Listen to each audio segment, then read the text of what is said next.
अस्सलामु अलैकुम। तो शुरू करते हैं आगे का वाक़या। पार्ट 9, बनी इज़राइल की नाफरमानी और उसका नतीजा। जब हज़रत मूसा अलैहिस्सलाम ने बनी इज़राइल से कहा कि तुम इस बस्ती अरिहा में दाखिल हो और दुश्मन का मुकाबला करके उस पर काबिज़ हो जाओ, अल्लाह तुम्हारे साथ है, तो बनी इज़राइल ने यह सुनकर जवाब दिया कि मूसा, यहाँ तो बड़े गालिब लोग रहते हैं, हम तो उस वक्त तक उस बस्ती में दाखिल ना होंगे जब तक वे वहाँ से निकल ना जाएं। अफसोस बदबख्तों ने यह ना सोचा कि जब तक हिम्मत व बहादुरी के साथ तुम उनको वहाँ से ना निकालोगे तो वे जालिम खुद कैसे निकल जाएंगे। यूसुफ और गालिब ने जब यह देखा तो कौम को हिम्मत दिलाई और कहा, शहर के फाटक से गुजर जाओ, कुछ मुश्किल नहीं, चलो और उनका मुकाबला करो, हमको पूरा यकीन है कि तुम ही गालिब रहोगे। इन डरने वालों में से दो ऐसे आदमियों ने जिन पर अल्लाह ने अपर फल और इनाम क्या की, तुम इन जबरों पर दरवाजे की तरफ से दाखिल हो जाओ, बस जिस वक्त तुम दाखिल हो जाओगे तुम बेशक गालिब रहोगे। यह भी कहा कि अल्लाह ही पर भरोसा रखो अगर तुम ईमान लाए हो। लेकिन बनी इज़राइल पर इस बात का कुछ भी असर ना हुआ और वे पहले की तरह अपने इनकार पर कायम रहे। और जब हज़रत मूसा अलैहिस्सलाम ने ज़्यादा ज़ोर दिया तो अपने इनकार पर इसरार करते हुए कहने लगे। उन्होंने कहा, ए मूसा, हम कभी इस शहर में उस वक्त तक दाखिल नहीं होंगे जब तक वे उसमें मौजूद हैं, बस तू और तेरा रब दोनों जाओ और उनसे लड़ो, हम तो यहीं बैठे हैं।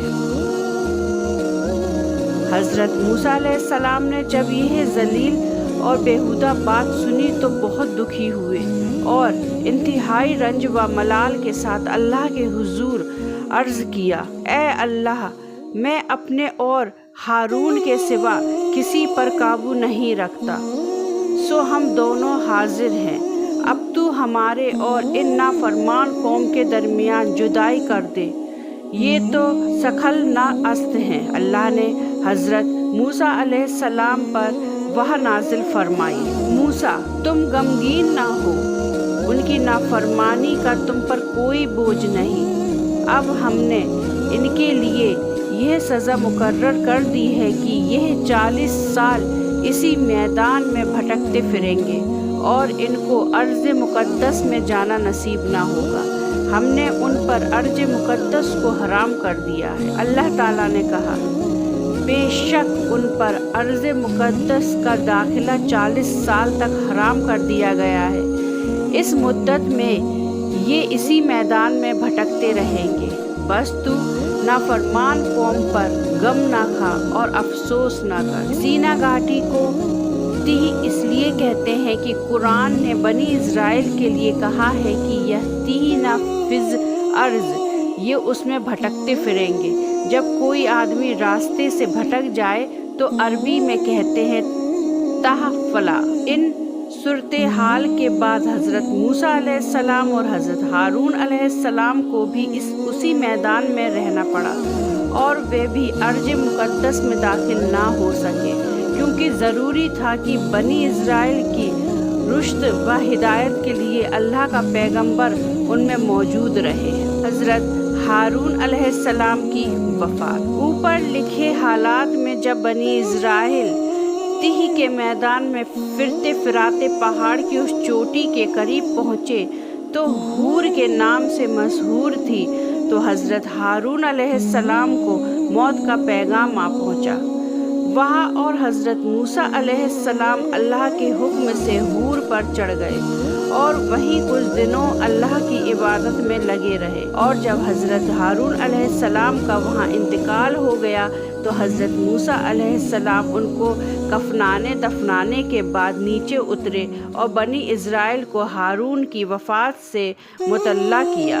हज़रत मूसा अलैहिस्सलाम की वफ़ात। हज़रत मूसा अलैहिस्सलाम से रिवायत ہے کہ ایک حدیث کے مطابق جب حضرت موسیٰ علیہ السلام کی وفات کا وقت قریب آ گیا تو موت کا فرشتہ ان کی خدمت میں حاضر ہوا۔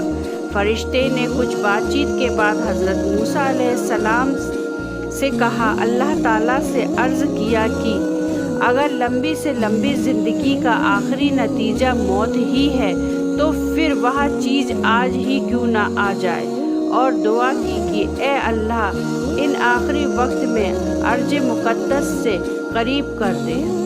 حضرت موسیٰ علیہ السلام کی دعا کے مطابق ان کی قبر اریحہ کی بستی میں کثیر امر لال ٹیلہ پر واقع ہے، جس کا ذکر ایک حدیث میں بھی آیا ہے۔ وجہ رہے کہ تیہ میدان کے سب سے قریب وادی مقدس کا علاقہ اریحہ کی بستی ہے، گویا اللہ پاک نے ان کی آخری دعا کو بھی صرف قبولیت بخشا۔ اریحہ کو ریحو بھی کہا گیا ہے۔ یہ جگہ جارڈن ندی کے پشچم میں یروشلم سے کچھ میل کے فاصلے پر ہے، اور یہ ایک قبر بنی موسیٰ علیہ السلام کے نام سے مشہور ہے۔ تو یہ تھا حضرت موسیٰ علیہ السلام کا تفصیلی پورا واقعہ۔ تو آگے کی پروفٹ سیریز کو کنٹینیو رکھنے کے لیے پلیز میرے چینل کو لائک، شیئر اینڈ سبسکرائب ضرور کر دیجیے گا۔